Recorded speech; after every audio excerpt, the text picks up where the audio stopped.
Hi, I'm Skinny Cheeks. Today I'll be going through the Warden and Necromancer changes proposed for the Update 41 PTS. I've already done quite a few other videos covering most of the changes, so I'll have those linked below if you still need to check them out, and I do still have a few topics left to cover after this one. But let's go ahead and jump into the Warden changes.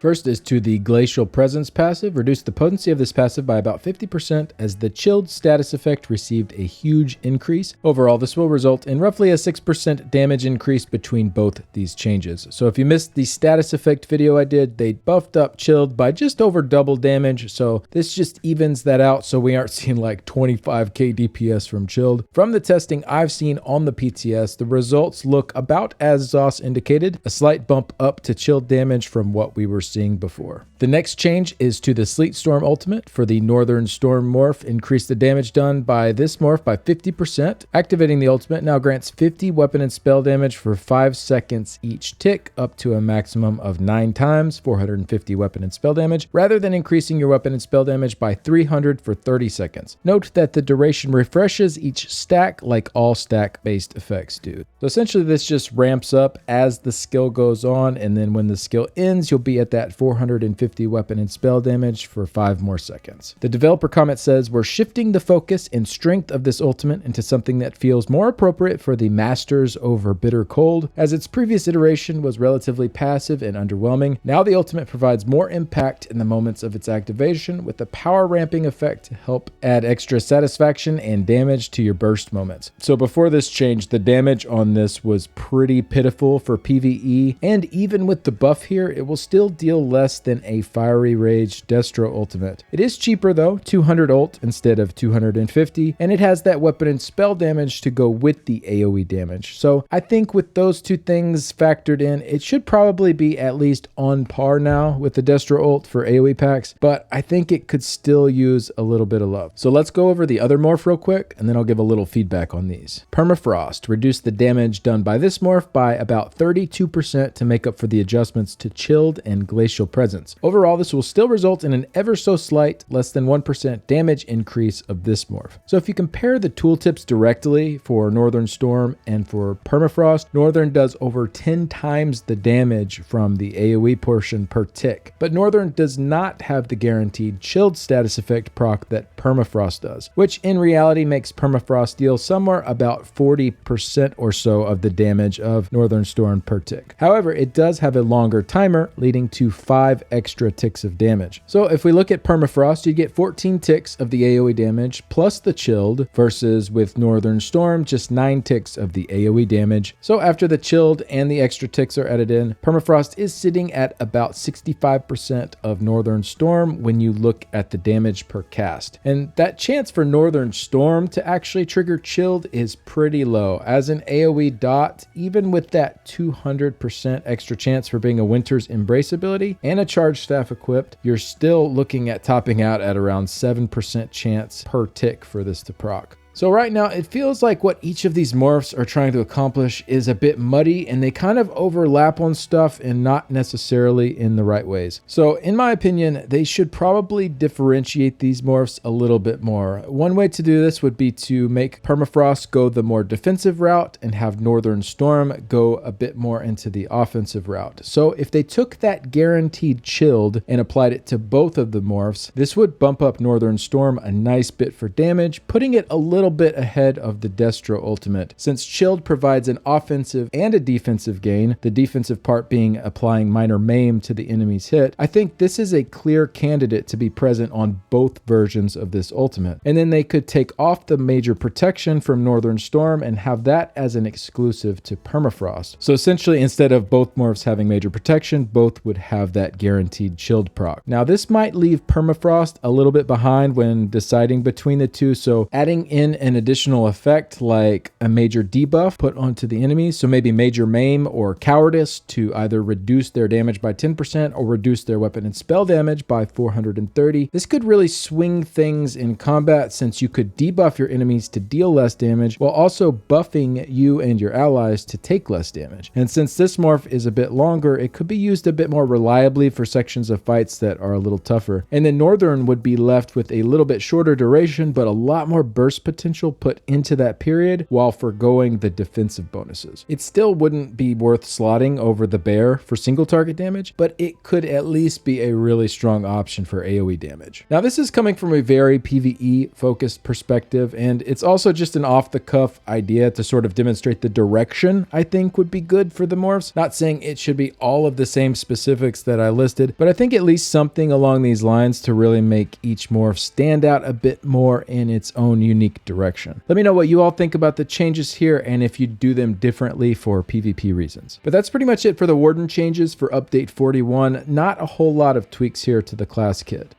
For the Necromancer, they buffed the Death Knell passive, increased his passive's critical chance to 10% per ability slotted while meeting its conditions, up from 8%. So now, as an example, you'd have 30% more crit chance in Execute with 3 Gravelord abilities slotted. This is actually a really nice passive. It's pretty comparable to the 3% weapon and spell damage you get from having a Fighter's Guild ability slotted when you average both of them out over an entire encounter. And Executes are often the most difficult phases in fights, so really ramping up that damage there is a nice route to go. They also fixed a bug with Shocking Siphon where this ability and morph's damage were not properly creating their area of effects around the corpses they were targeted on. Saw a lot of people reporting on this, so it should be working properly now. And then finally, the big one that all the Necros are talking about, Blastbones. They reworked this ability and the Stalking Blastbones morph. Renamed this ability to Sacrificial Bones. This ability and the Stalking Blastbones morph, which has also been renamed, now summon a skeleton that after their formation delay jumps to their owner to infuse them with power for 10 seconds, increasing your damage done with Gravelord and damage over time effects by 15%. So these abilities no longer require a target to activate, but instead require you to be in combat. Stalking Blastbones renamed this morph to Gravelord's Sacrifice. This morph extends the duration of the bonus to 20 seconds, increases the damage done effect to 20%, and allows your next corpse consuming ability to treat you as a corpse while the effect is active. So 20% more damage to your Gravelord and damage over time abilities, plus the corpse that the Blastbones drops on the ground, plus you are also treated as a corpse. So essentially they turned this into a really strong 20-second buff ability that provides 2 corpses. So let's get into the other morph and then I'll give my feedback on this change overall. Blighted Blastbones. This morph's functionality remains the same to retain a way for the original playstyle of the skill to be kept. Reduce the base cost of this morph to $18.36 down from $22.95, so it's easier for non-stamina focused builds to sustain. I do think the cost decrease was a really good call here. It definitely helps with sustaining it. It's a pretty cheap skill now, and I think most setups should be able to work around that if they want to use it. So I'm glad they recognize the need to make it cheaper for those that want to stick with the Blighted morph. So let's read the developer comment. We're finally taking a stab at adjusting this ability to help necromancers who don't want to constantly manage a short duration ability, as it put a significant demand on creating complex and dynamic rotations in real combat. The reworked version will allow you to use the ability itself more dynamically, where you can continue to frequently activate it to produce and gobble up corpses, or use it less frequently and simply enhance the rest of your toolkit so you can focus on other elements of gameplay like spell slinging or tether interaction. I don't really agree with this here. It's kind of a dead cast, so you don't want to activate it more than needed. So all you get are more corpses from activating it early. But anyways, we'll continue on. In this pass, we're also trying to ensure there's a way to continue playing the way many necromancers have come accustomed to, with a high skill mastery and robust rotation. So we're making sure that one of the morphs is left alone while making it slightly less cost heavy so it remains accessible to most build types.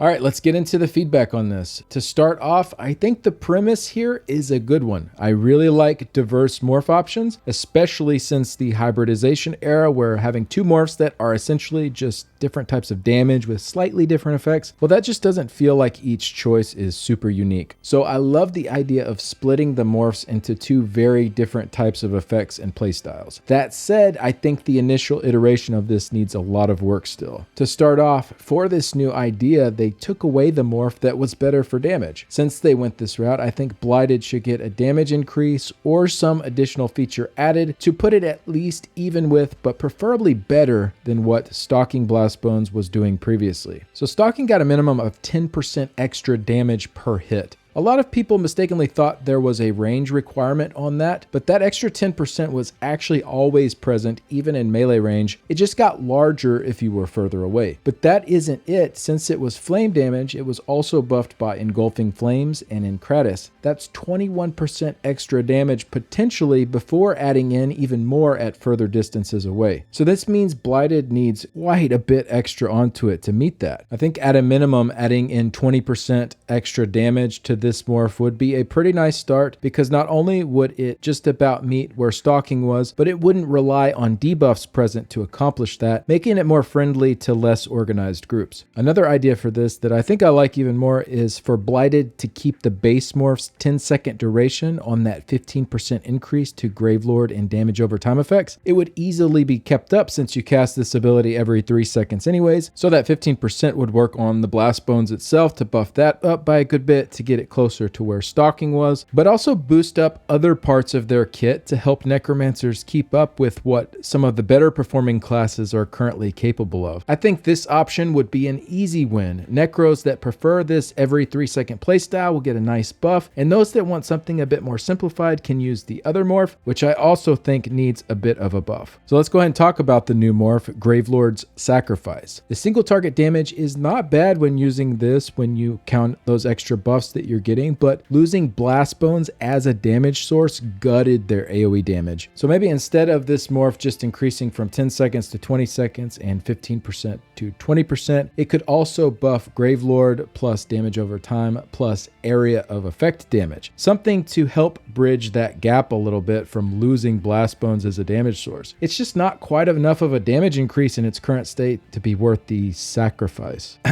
This would also differentiate the morphs a little bit, since I think the other morph could stand to maintain that original 15% added into Gravelord and damage over time effects. The next issue is that corpses do not play well with the new morph, especially at range. You have less corpses due to Blastbones not firing off every 3 seconds, and they pile up around you instead of around the enemies. Having yourself as a corpse is pretty cool, but if your Siphon tethers to you, you must be in melee for the damage to hit. And when you're playing at range, the corpses all end up around you, so even if you tether one of them, you still don't have any damage on the enemy. So trying to manage the corpses feels way worse than using the 3-second morph. So I think something needs to be done. There needs to be some tweaks here to make this work a little bit better in actual practice. And casting it early to get more corpses like they suggested in the developer comment isn't a good solution, since there's no damage or anything tied to the cast. It's just a dead cast outside of those 20-second buff durations. So you really just want to cast it once every 20 seconds and have some kind of solution for more corpses or better placed corpses put into place. I also really don't like the stipulation that it can only be cast while in combat. This feels bad. One of the best things about Blastbones was casting it while you ran up to the enemies you were engaging, and now you have to engage first and then waste a GCD while in combat to activate a delayed self buff. This type of skill would be perfect for casting just before entering combat, but you can't. So I really hope they can change that, because it just feels really awkward how it is right now. But those are the main things I came across through testing and having discussions with Cortec and others on the PTS. I also opened this up in my Discord server to get some feedback and thought there were some interesting ideas there too that I'll share here. Avail said Ruinous Scythe could use a pass with the changes to Hemo for it to make sense. Even if it gave an instant 3-stack, it wouldn't be one of the game's best AoE spams. It used to be situationally not that bad as a semi-spam, but was harmed by status weakening for its typical usage, less damage in a short encounter, and no mangle on trash mobs. Also weird to omit it from the sacrificial Blastbones buff when they could just apply it to all Necro skills damage. And yeah, I really agree there. It would be nice if this was on the receiving end of that 20% increase as well. And then from Cursed, also maybe make the buff bones either higher in percent or higher in duration, or make all those skills, Gravelord plus dots, have increased chance to apply status like 200% or some other addition. So another route to just kind of play more into that self-buff version to make it a little more worth it. And with the new changes to status effects, I think he's trying to lean into that a little more with the Necro kit. Then from Shadow Sniper, also maybe something to help out Magcro. Haven't haven't seen another parse, but looking at the costs and stuff, I feel like it would be tough to sustain with Ricochet Skull. It does seem like sustain is probably okay, definitely not the Necro's biggest concern right now, but probably also not quite as good as some of the other classes have it. And then from Days Wind, bring back 0.33 second Siphon and 50% Boneyard or buff class dots. Necro needs to be brought up more on top of fixing up the new changes. And regardless of the specifics, I think this is a fair point too. Even with some of the suggestions that I gave, Necros probably would not be super desirable for DPS, so a few additional tweaks to bring them up a little more would be welcome. They also brought up the reusable parts passive. This one is not really that interesting with the new Blastbones since it triggers a lot less. So I think this could be a prime candidate for a passive to add on to for some more damage buffs to help them out a bit. But those are the changes coming to Wardens and Necromancers. Let me know what you all think about the Update 41 patch so far. I still have a few more videos on the way to cover the remaining patch notes, including the new sets. And then of course, I will keep y'all updated with future patch note changes as well. Thank you so much for watching. Big shout out to my current Patreon supporters and YouTube members. The contributions help a ton to keep the website and YouTube channel going. And a special thanks to Nicholas, Simon, Cougars Bay and the Cougar City Guild, the Order of War Guild, Cantankerous Cat, Shady, Iffy, Blake1816, Mordecai 1212, Santanico, Vajriti, Florian, Phoenix, Nalandia, Unemployed, Chryseliana, Cha-Cha, Technical KO, Cap, Danco77, and Pletpron. Thanks again and see you later. Bye.